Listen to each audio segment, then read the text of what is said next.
Tonight, we also, and I told you this, and we know what time it is, and just, I think, bear with us here a little bit. But Brother Victor Paez is a missionary, is a native of Venezuela. And I want him to come at this time, if you would please, Brother Victor. And I want you to hear a little bit of the difficulties. Brother George Zaris, of course, I've known Brother Victor for many years. I actually was in Peru with a meeting with him years ago, preaching in Arequipa, Peru. I met him the first time maybe about 15 years ago, 14 years ago. But he has a vibrant work in Venezuela, but you are probably familiar with the communistic rule that has come into that country. And it's gotten very desperate, very difficult. And I want you to hear about it from someone who is there on the ground, who is Venezuelan, and has a very vibrant work, has multiple churches and multiple pastors and hundreds of people that are suffering gravely right now at the hand of a cruel dictator.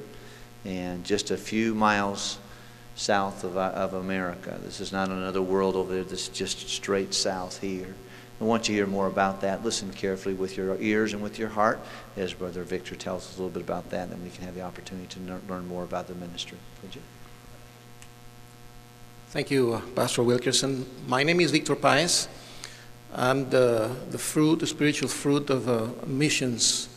An American missionary by the name of Howard Musgrave came to our country in the late 70s, and he started a church just 2 blocks away from my home.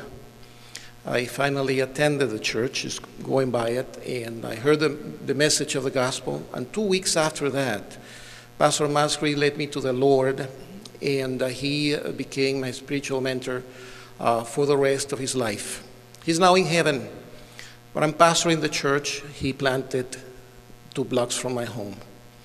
So mission works, and if I can encourage you to do something, is to keep giving to missions. For a number of years, the Lord had apparently no plans, as particular plans for me, so I became an engineer. And the Lord called me at an age when people usually think of retirement. So he called me to be a pastor when he was 42 years old. And I immediately just answered the call and became the pastor of this wonderful church in Venezuela. To make it this long story short, as soon as I became a pastor, we began a Bible college in our church, and actually we have 50 students, and we have trained at least 20 pastors that are pastoring all throughout Venezuela. There are more men being trained. Some of them are, beginning to establish churches. So we believe that we may have about 30 in a very short while. And the Lord has been blessing our ministry in a miraculous way. And even though the situation of our country is very difficult because of the government we have and its failed economics, our country has gone into bankruptcy, and we are actually in a state of emergency. The government does not declare a state of emergency because of its international political implications. But a famine has set into the country that has spread all over the country. And this is affecting our ministry in a great way. I want to share with you 3 of them. The first one is our capability to keep feeding our students, how you say that, the preacher boys that we have in dorms. And it has become very difficult for us to feed them because of difficulties to get food.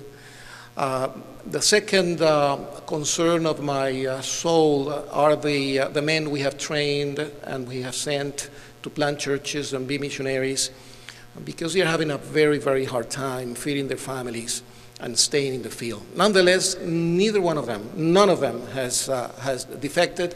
All of them are in their place. All of them are soul winning. All of them are doing their best. under the circumstances to keep doing what they're doing. My third concern is regarding our people, the poorest among us, the weakest among us, the elderly, the children, the pregnant women, the poor pregnant women that come to our church. We see them losing weight. We see children underweight.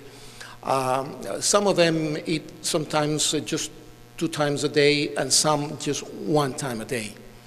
So the circumstances are really pressing our society and our ministry. Nonetheless, I want to give you good news, because the Lord keeps blessing. The morale of our people is high, and souls continue coming to know the Lord. Souls are being saved. Lives are being transformed.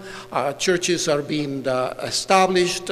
Men and women are being called to the ministry, and they are beginning to be trained to start more churches in our country. Nonetheless, all this is at risk at the present moment. So if I could ask something from you, is to pray for our country and pray for our ministry in Venezuela. If you want to know more, just hit Victor Paez in Baptist Church in Venezuela, and you'll probably get somewhere where you can find information on our church, our Facebook and webpage. But please pray for our church. We're beginning to set up an operation to bring food into our country.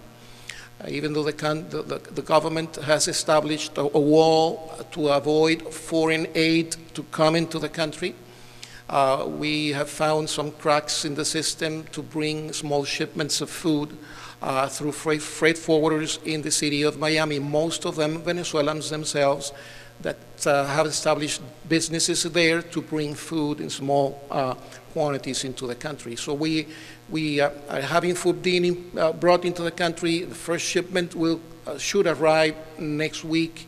And if all goes well and we see this first shipment come in, we will continue bringing shipment through donors in the U.S. and donors all over the world, because what we're asking people is and churches is just to purchase food through a Walmart stored in Miami. Just send it to the freight forwarder there, and they'll send it to us. And we ask you to pray for that. That comes at a risk for some of us, because as food comes in, having large stocks of food is illegal. It is in the law, but whatever they consider is a large stock of food, they confiscate it.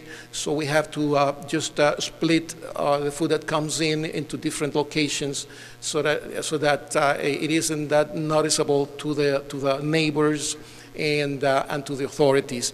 And this would obviously put at risk some of the people involved.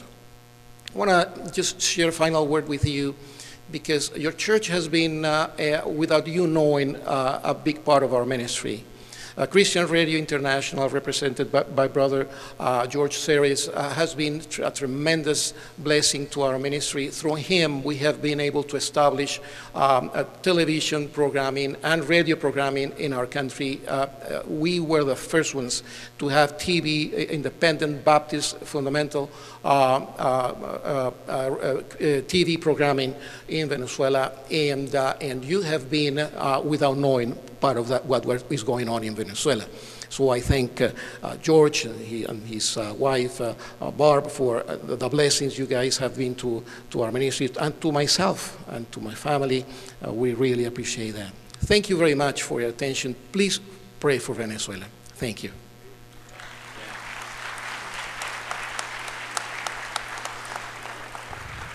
We'll take an offering at the conclusion of the service tonight. Brother Paul, if you could be prepared for that. Brother Henry, if you would, please, at the conclusion of the service, we'll take an offering specifically. They have a video, and we'll hold that toward the end and watch that video at the end of the service, if at all possible, this evening. And I do believe that God has given us a chance to know about some things because of world evangelism, that we can do something to be of help. And I can't even imagine, pastoring people with this load. And Brother Diaz is here. He's just here. Brother Zaras and his wife paid for him to come to be with us tonight, and flew him from where he was trying to raise a little support in Southern California so they could come, and is at their own expense to bring them here so that they could be here, and I think another church this morning, and with our Spanish congregation. I want to do something we can do to help them. I believe this is something that people you'll never meet, but people that need to eat, need to have their physical needs met, and we need to do what we can do on that. We'll do that later in this evening. This time is time